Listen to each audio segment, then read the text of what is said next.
प्रभु के नाम में आपको सबका स्वागत करता हूँ।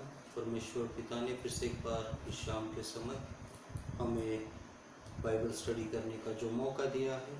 उत्पत्ति की किताब से हम लोग बाइबल अध्ययन कर रहे हैं और बहुत सी बातों को हम समझने की कोशिश कर रहे हैं और इन बातों से हमारे आत्मिक जीवन में हम लोग किस तरह से प्रभु के सेवकों को या उनके जो प्रभु के जो दास थे उन्होंने अपने जीवन में कैसे प्रभु पे विश्वास किया, कैसे उन्होंने प्रभु की आज्ञा को माना और कैसे उन्होंने प्रभु यीशु को या परमेश्वर को खुश करने की कोशिश की या उन्हें प्रसन्न करने की कोशिश की।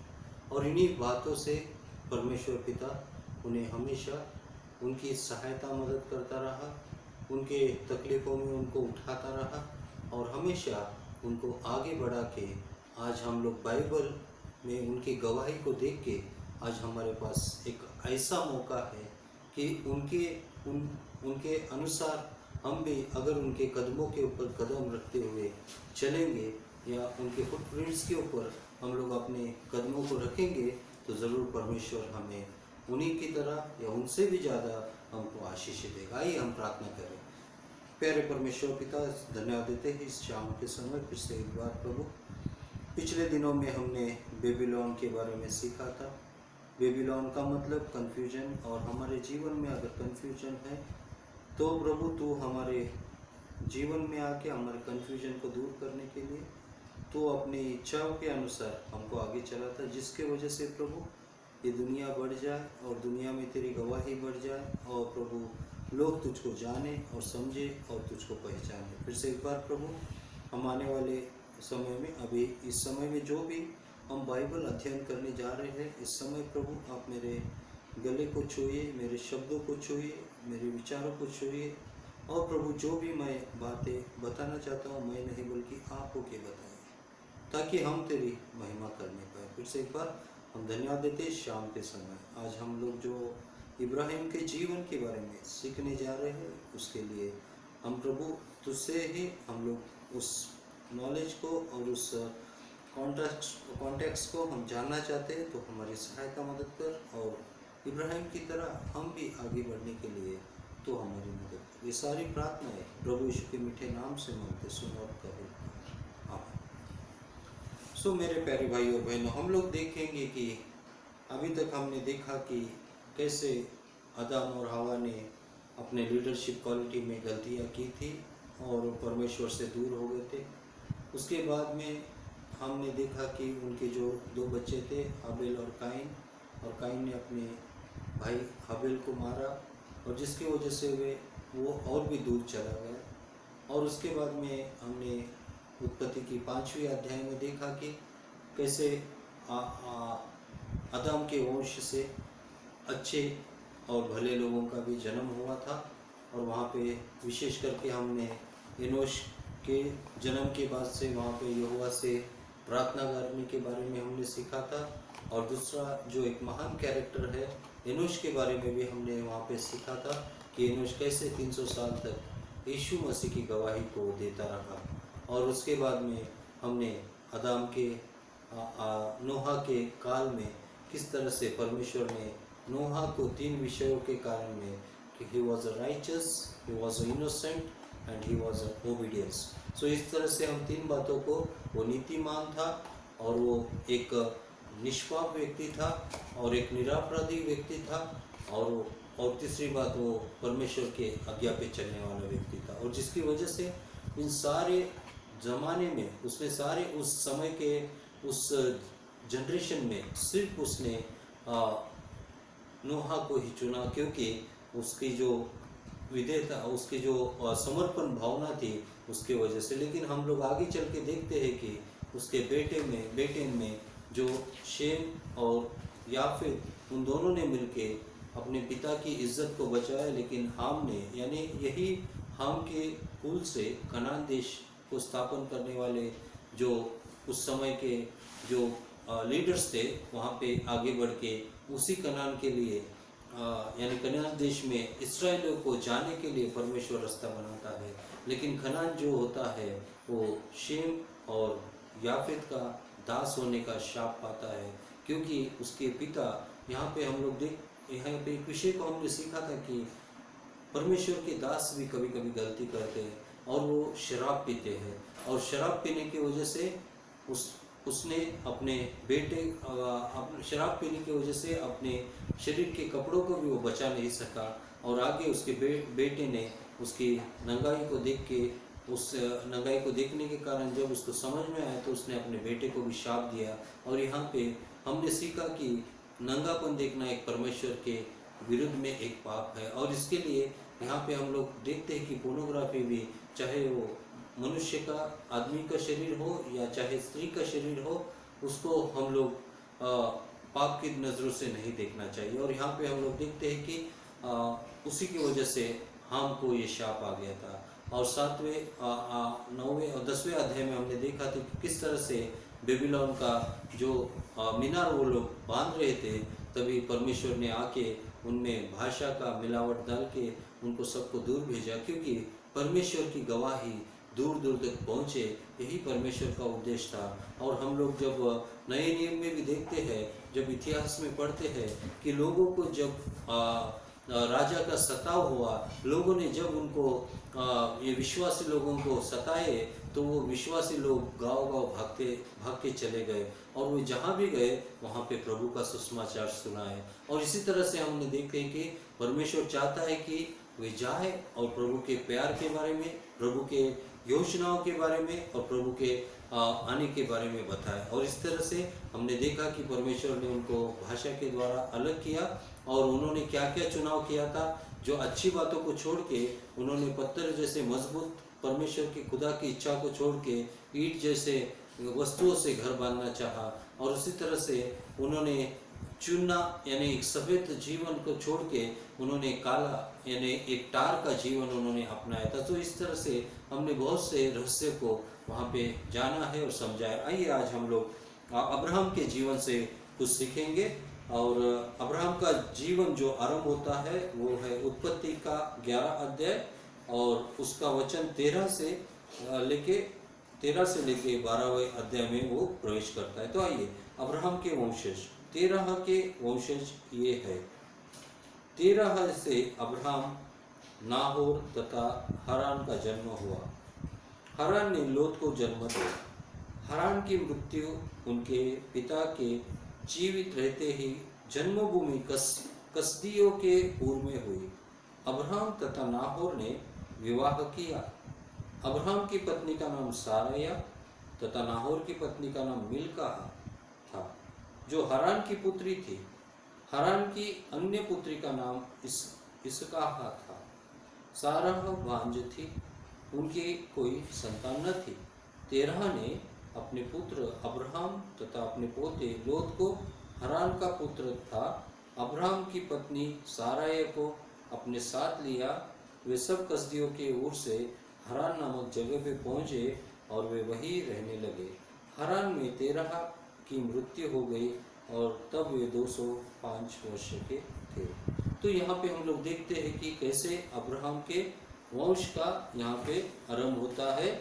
और इस आरंभिक जीवन में हम लोग क्या पाते हैं कि अब्राहम जो है उसके भाई यानी हारान के बेटियों से यानी हम लोग देखते हैं कि अब्राहम हारान उनकी मृत्यु उसके पिता के जीवित रहते ऊर में हो गई।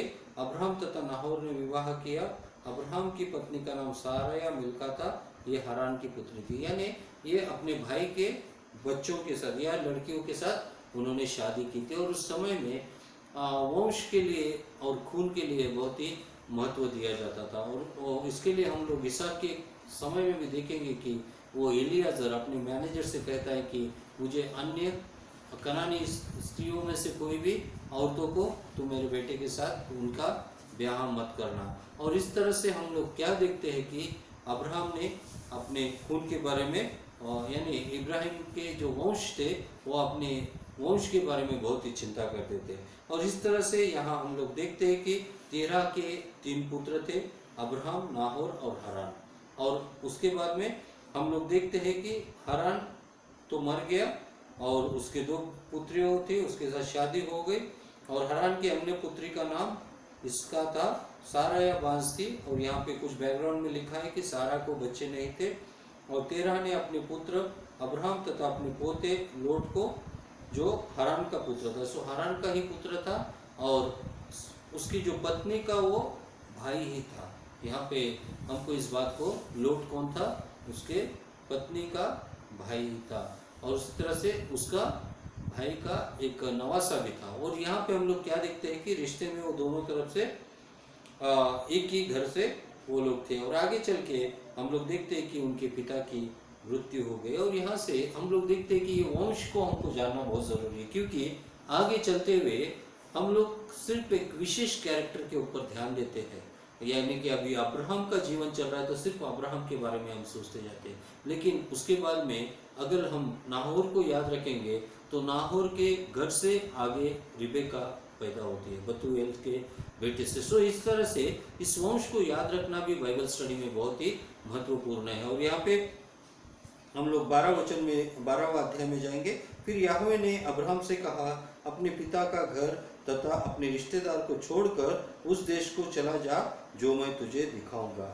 मेरे प्यारे भाई और बहनों, आज यहाँ पे परमेश्वर उनसे एक ऐसी बात कर रहा है जो बहुत से बार मनुष्य करना नहीं चाहता है।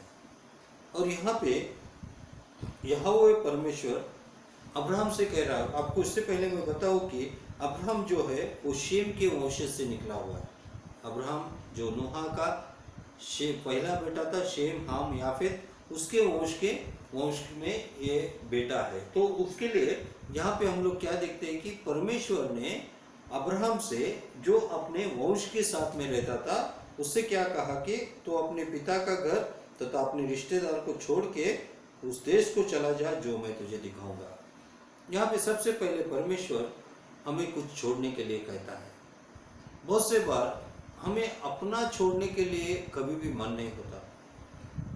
आप अच्छी तरह से जानते हो, बहुत ही प्यारी एक घटना, एक कहानी यीशु मसीह के जीवन के समय में भी हुई थी। एक अमीर आदमी था जो दौड़ता हुआ यीशु के पास आया। हम लोग यीशु के पास कैसे जाते हैं? उसके बाद उसने घुटने टेके। क्या सचमुच हम प्रार्थना करते हुए घुटने टेकते हैं? उसने कहा कि अच्छे गुरु, क्या हमारे शब्द कभी अच्छे होते थे? और उसके बाद में वो कहता है कि मुझे अनंत काल का जीवन मिलने के लिए मैं क्या करूं? क्या आपने ये सवाल कभी किया था? मेरे प्यारे भाई और बहनों, उसका चाल चलन अच्छा था, उसका एटीट्यूड अच्छा था, उसका बात करने का ढंग अच्छा था, उसका रिस्पेक्ट देने का आदत भी अच्छा था। लेकिन आखिर में हम स्टोरी में जब देखते हैं तो ये सब शुरुआत की बातें उसको किसी भी काम की नहीं होती, क्योंकि पर यीशु मसीह ने उससे सिर्फ एक ही बात कहा कि तू अपने दौलत को बेच के गरीबों को बांट दे। ये कहते ही उसका मुंह छोटा हो गया, क्योंकि उसके पास बहुत ही धन संपत्ति थी। और किसी बात को छोड़ना उतनी आसान बात नहीं। परमेश्वर हमेशा हमें त्यागमय जीवन के बारे में सिखाता है, क्योंकि जब हम लोग उस व्यक्ति से, यीशु मसीह ने क्यों उसको अनंत जीवन नहीं दिया और उसने क्यों प्राप्त नहीं किया? क्योंकि वो परमेश्वर से ज्यादा अपने उस संपत्ति के ऊपर प्यार करता था। और यहाँ पे परमेश्वर ने, हम लोग जब 15 अध्याय में देखते उत्पत्ति के, तो उसको नीतिमान क्यों कहा? चुप ही नहीं कहा, ऐसे ही नहीं कहा। एक भाई परमेश्वर जब किसी व्यक्ति को अच्छा कहता है, धर्मी कहता है, उसके पीछे जरूर कोई एक कारण होता है।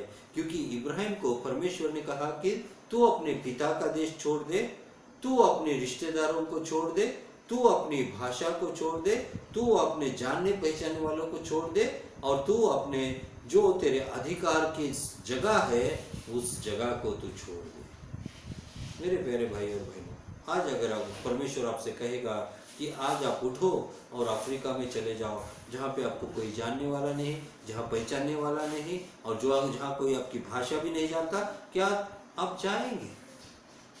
परमेश्वर कभी भी मनुष्य की दृष्टि से सोचे जाए तो मनुष्य को लगता है कि परमेश्वर की सोच गलत है।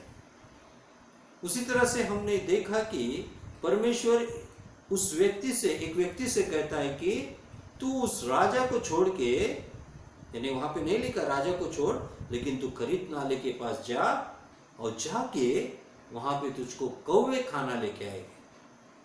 अरे मेरे प्यारे भाई और बहनों, एक राजा को छोड़ के जिसके पास सब कुछ है, जिसके पास सारी संपत्ति का मालिक है, 10 गोत्रों का राजा था आहाब, लेकिन एलिया से परमेश्वर ने कहा कि आहाब को छोड़ और कौवे के पास चला जा। और जब पानी खत्म हुआ तो किसी अमीर आदमी के पास उसने जाने नहीं कहा, परमेश्वर ने एक विधवा के पास उसको जाने कहा। यहाँ पे छोड़ना बहुत ही मुश्किल काम है, लेकिन सबसे पहले परमेश्वर की बुलाहट में हमें जो आज अगर आप बुरी लतों को है तो उसको छोड़ना चाहिए। आप अगर किसी भी चीज को परमेश्वर से ज्यादा अगर प्यार करते हैं तो उसको हमको छोड़ना चाहिए, क्योंकि परमेश्वर का स्थान हमको परमेश्वर को ही देना चाहिए। और इसके लिए मेरे प्यारे भाई और बहनों, आप अपने जीवन में ध्यान से देखो आप कितना समय परमेश्वर को देते हैं, अगर आप परमेश्वर को स्थान देते हैं तो। और इस तरह से हमने देखा कि परमेश्वर ने अब्राहम से कहा और परमेश्वर ने कहने के बाद उसको पहले आज्ञा दी, और आज्ञा देने के बाद उसको सेकंड उसने प्रॉमिस किया, उसको आशीष का एक प्रॉमिस किया। और सेकंड वर्स में देखते हैं कि मैं तुझसे एक बड़ी जाति बनाऊंगा, मैं तुम्हें आशीष दूंगा, मैं तुम्हारा नाम बड़ा करूंगा। मेरे प्यारे भाई और बहनों, सेम जैसे नोहा के काल में परमेश्वर ने सारे मनुष्य को नाश किया था, सारे प्राणियों को नाश किया था, सिर्फ उसने नोहा को अकेले को ही बचाया था। क्योंकि यहाँ पे हम लोग देखते हैं कि परमेश्वर ने उसमें जो नीतिमत्ता थी, उसमें जो इनोसेंट था, उसमें जो निष्पापता थी, और जिसमें जो आज्ञा पालने की जो मनसा थी, उसी को परमेश्वर ने कैच किया। और यहाँ पे हम लोग देखते हैं कि अब्राहम के समय में भी इस वंश में परमेश्वर ने किसी को नाश नहीं किया, जबकि इब्राहिम और उसका कुल जो थे वो मूर्ति बनाने वाले लोग थे, मूर्ति पूजा करने वाले लोग थे। क्योंकि हम लाबान के समय देखते हैं कि वो मूर्तियों के लिए झगड़ा करते हैं, राहेल उसकी एक मूर्ति छुपा के लेके आती है, क्योंकि लाबान जो था वो इब्राहिम का एक भाई का बेटा ही था। और इसके लिए मेरे प्यारे भाई और बहनों, यहाँ पे हम लोग देखते हैं कि परमेश्वर ने उससे क्या कहा कि मैं तुझसे एक बड़ी जाति बनाऊंगा, मैं तुम्हें आशीष दूंगा, मैं तुम्हारा नाम बड़ा करूंगा और तुम आशीष के कारण होगे। ये बहुत ही महत्वपूर्ण है। सबसे पहले परमेश्वर के पास अब्राहम से परमेश्वर कह रहे हैं कि तू बड़े ग्रुप को छोड़ के एक अकेला हो जा, इस अकेले से मैं तुझको बड़ा बनाऊंगा। मेरे प्यारे भाई और बहनों, परमेश्वर को संख्या या नंबर्स या मल्टीट्यूड लोग नहीं चाहिए, उसको सिर्फ एक नीतिमान व्यक्ति चाहिए। क्या वो नीतिमान व्यक्ति आप और मैं है? क्या वो नीतिमत्ता मुझ में है? क्या परमेश्वर आज हमसे कह रहा है कि मैं तुझसे खुश हुआ हूँ और तू इस जगह पे जा, और यहाँ मैं तुझसे एक बड़ी जाति बनाऊंगा। मेरे प्यारे भाई और बहनों, अब्राहम के लिए, अकेले व्यक्ति के लिए परमेश्वर आशीष दे रहा है, और आज उसी आशीष को वो हमें और आपको, हम सबको वो देना चाहता है। और सबसे पहले आशीष उसको दिया कि मैं जाति बनाऊंगा, सेकंड उसने कहा कि मैं तुझको आशीष दूंगा। पहले जाति बना के फिर आशीष देगा। और तीसरा आगे हम लोग देखते कि मैं तुम्हारा नाम बड़ा करूंगा। जैसे उसका नाम छोटा था, आगे हम चल के देखेंगे कैसे परमेश्वर ने उसका नाम बड़ा किया, क्योंकि शुरू में उसका नाम अब्राम था, कुल का पिता था, लेकिन आगे चल के वो कुलों का पिता हो गया। सो इस तरह से वो बढ़ा, यानी उसका नाम भी बढ़ गया, और उसके नाम से एक बड़ी जाति भी आगे होके हम लोग मूसा के समय में देखते हैं कि 6 लाख से ज्यादा लोग इब्राहिम के वंश से आए थे, और परमेश्वर ने जो कुछ भी वायदा किया उसको उसने पूरा किया। और आगे हम लोग देखते हैं कि वो और आगे कहता है कि मैं तेरा नाम बड़ा करूंगा और तुझको और तुम आशीष के कारण होगे। So you will be the reason for the blessings, यहाँ पे शब्द कहता है। और आगे बढ़ के हम लोग क्या देखते हैं कि परमेश्वर उससे तीसरे वचन में कहता है कि जो तुम्हें आशीष देंगे। ओके, सो यहाँ पे दूसरी की ओर से भी, बाहर से भी आने वाले आशीष, तो वहां पे क्या कहता है कि मैं उन्हें आशीष दूंगा। यस, अगर they blessed you then I will bless them. So Abraham को इस तरह से उसने आशीष दिया था। और जो तुम्हें शाप देंगे मैं उन्हें शाप दूंगा, तुझे शाप नहीं दूंगा, और उस शाप से मैं तुझको बचाऊंगा। और इस तरह से हम लोग देखते कि तुम में से ही पृथ्वी के सब लोग आशीषित हो गए। सिर्फ इब्राहिम से ही पृथ्वी के लोग आशीषित हो गए। इतना महान आशीष परमेश्वर ने दिया, लेकिन उसके लिए इब्राहिम को अपने सारे रिश्तेदारों को, सारे रिश्ते को, सारे अधिकार की जगह को, सारे जानने वाले लोगों को छोड़ के उस जगह पे जाने के लिए कहा जहाँ पे उसको कोई भी नहीं जानता था, जहाँ पे उसका अधिकार भी नहीं था, जहाँ उसको लोग नहीं पहचानते थे, जहाँ की भाषा वो नहीं जानता था। और क्योंकि परमेश्वर ने वहाँ पे 12:1 में लिखा है कि जो मैं तुझे दिखाऊंगा, अभी तक परमेश्वर ने उसको दिखाया है। अभी तक इब्राहिम जो है अंधेरे में है, लेकिन परमेश्वर ने उसका जो वादा था उसको पूरा उजियाले में वो लेके आया था। एक स्टेप उसको आगे जाना था। अगर एलिया परमेश्वर की बात नहीं मानता तो कौवे रोटी लाते और कौवे रोटी खाते और वो चले जाते। अगर वो राजा के पास जाता तो ये चमत्कार वो कभी भी नहीं देख सकता था, क्योंकि बहुत से बार पक्षी, मछली, गधे और मुर्गे परमेश्वर की बात को मानते हैं।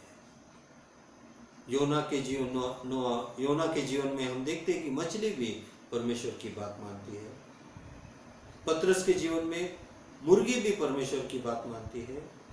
बलाम और बलक के बीच में गधा भी बात करता है।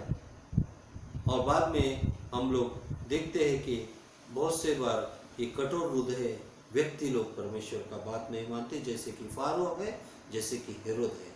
और यहाँ पे हमने क्या देखा कि अब्राहम ने 4 वचन में, इसलिए याहवे के आदेश के अनुसार अब्राहम चल पड़े, लोत भी उनके साथ गए क्योंकि उसका पिता मर गया था।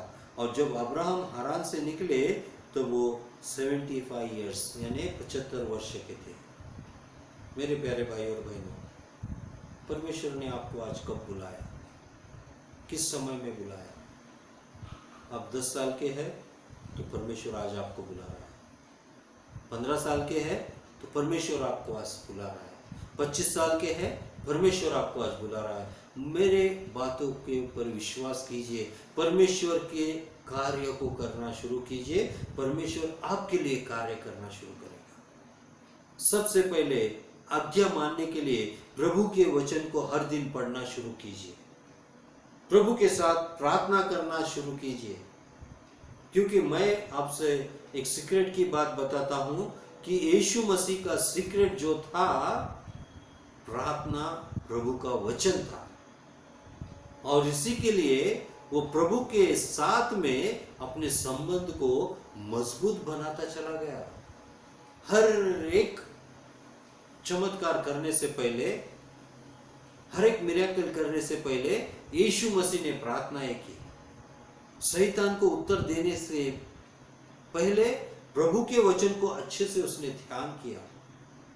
उसने हर जवाब शैतान को प्रभु के वचन से दिया कि वचन में इस तरह से लिखा है कि मनुष्य केवल रोटी से नहीं परंतु परमेश्वर के मुंह से निकलने वाले हर एक शब्दों से होती है। और इसके लिए मेरे प्यारे भाई और बहनों, आज हमारे जीवन में प्रार्थना को हम कितना महत्व दे रहे हैं। और एक बात मैं बताऊंगा, ये कोरोना वायरस अगर जाना है, मेरे मसीह प्यारे भाई और बहनों, जब तक आप पश्चाताप नहीं करोगे, जब तक आप प्रभु के पास नहीं आओगे, जब तक आप प्रभु के वचनों में नहीं बढ़ोगे, तब तक ये कोरोना वायरस कम नहीं होने वाला है। सच्चे हृदय की प्रार्थना परमेश्वर सुनता है, टूटे हुए हृदय की प्रार्थना परमेश्वर सुनता है। वो आज आपकी प्रार्थनाओं को सुनेगा। उसने नोहा की प्रार्थना को सुना, उसने हबेल की प्रार्थना को सुना, उसने एनोश की प्रार्थना को सुना, उसने आदाम की प्रार्थना को सुना, उसने एनोश की प्रार्थना को सुना। आज आपकी और हमारी भी प्रार्थना वो सुनता है। और इसके लिए हमारे प्यारे भाइयों बहनों, हमारे जीवन में हमको सबसे पहले प्रभु के वचन को प्रार्थना में और प्रभु हमसे क्या चाहता है इसको समझने में अपना जीवन बिताना है। और यही परमेश्वर के राज्य की खोज है। परमेश्वर की इच्छा जानना क्या है? क्या है परमेश्वर की इच्छा जानना?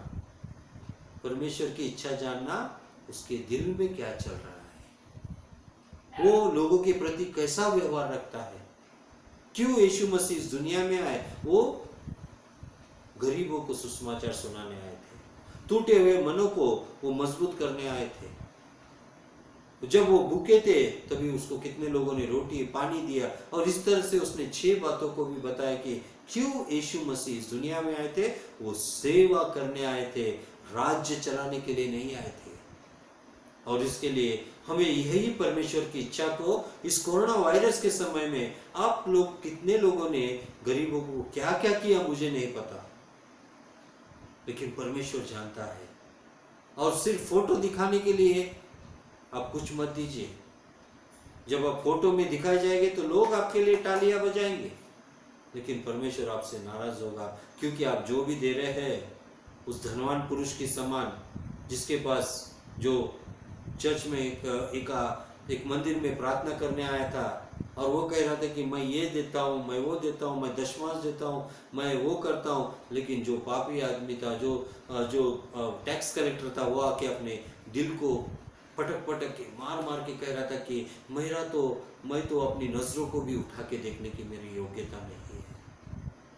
परमेश्वर यही चाहता है हमसे। तो इसके लिए हम लोग देखते हैं कि अब्राहम तो 75 इयर्स का था, वो बुढ़ापे की ओर ऑलरेडी, आज के ज़माने में देखे तो पूरा बुढ़ा हो गया था। उस जमाने में वो अच्छा खाना खाते थे, पीते थे। और सेकेंड थिंग, मुख्य चीज और मेन बात क्या है कि परमेश्वर के साथ में चलते थे। इसके लिए परमेश्वर उनको आशीष देता था। और इसके लिए हमने हनोक के जीवन में देखा है कि वो परमेश्वर के साथ में चला था। और इसके लिए परमेश्वर 300 साल तक चलने के बाद उसको जिंदा ही उठा लिया, क्योंकि परमेश्वर के साथ में चलना, परमेश्वर अपने आप को हमसे क्या करता है, वो दोस्ती करता है। और इसी तरह से हम लोग देखते हैं कि उसने अपने साथ लोथ को भी लिया। और यहाँ पे हम एक बात को ध्यान में रखेंगे कि परमेश्वर ने उसको लोथ को लेने के लिए कहीं भी उससे कहा नहीं था। और आगे बढ़कर हम देखते हैं कि वहाँ से अब्राहम शेकेम में मोरे बांज के वृक्ष के पास पहुंच गए। उस समय कनानी लोग रहते थे। याहवे ने अब्राहम को दर्शन दिया और कहा, तुम्हारे वंश को मैं यह देश दूंगा।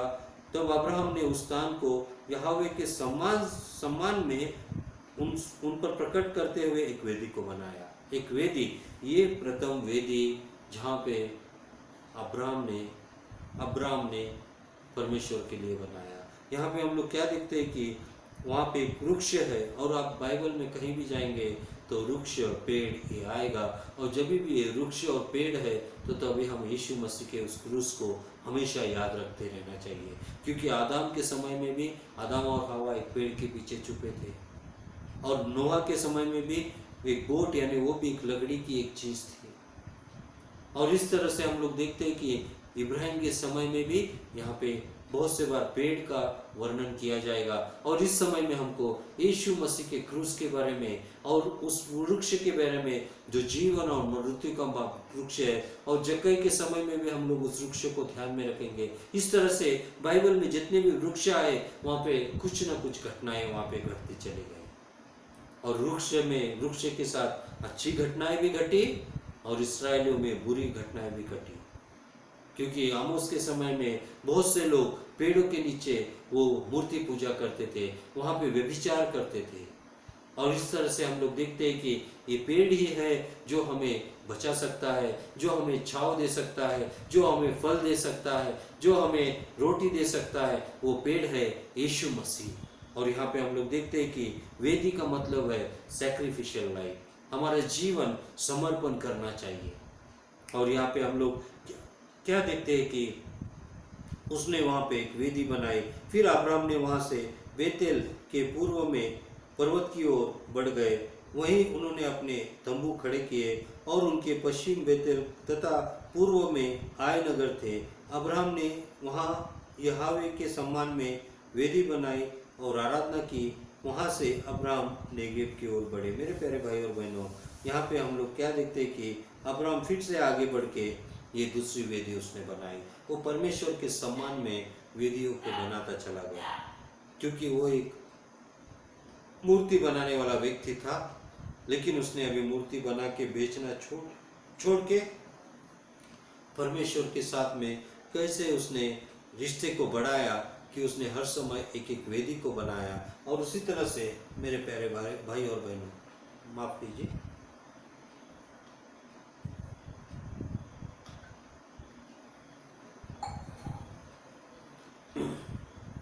अब्राहम ने कई वेदियों को बनाया। और आज हम लोग देखेंगे कि कैसे अब्राहम ने परमेश्वर की आज्ञा को माना, अपने सारे बातों को भूल के वो पीछे की चिंताओं को नहीं किया, छोड़ने के बारे में चिंता नहीं किया कि मेरे इतना पैसा मेरा वहाँ पे बचा होगा, इतने प्यारे लोग मेरे छूट जाएंगे।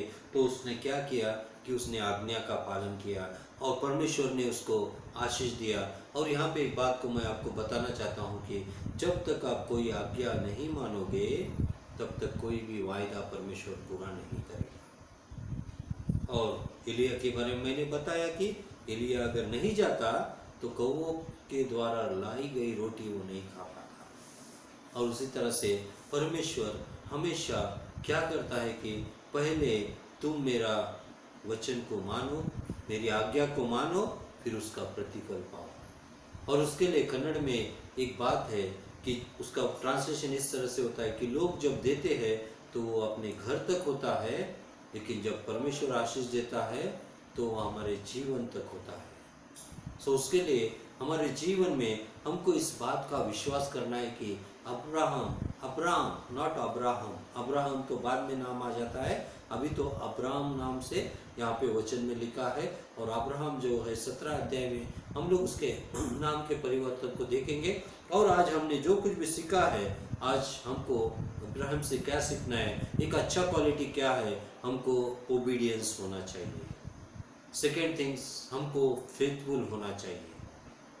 और थर्ड थिंग्स, हमको एक्शन में भी लाना चाहिए। सो फर्स्ट हमको वी शुड बी ओबे और we should be faithful and we should be in action, we should be active. So उस तरह से उसने क्या किया, उसने अपने कंट्री को छोड़ा, अपने रिश्तेदारों को छोड़ा, उसने ओन लोगों को छोड़ा, और उसके बाद में उसने अपने वर्ल्ड को छोड़ा, और बाद में उसने अपने जो भी टेरिटरी था उसको भी उसने छोड़ा। आज आप किस बात को परमेश्वर से ज़्यादा प्यार करते हैं, उसको छोड़ना चाहिए।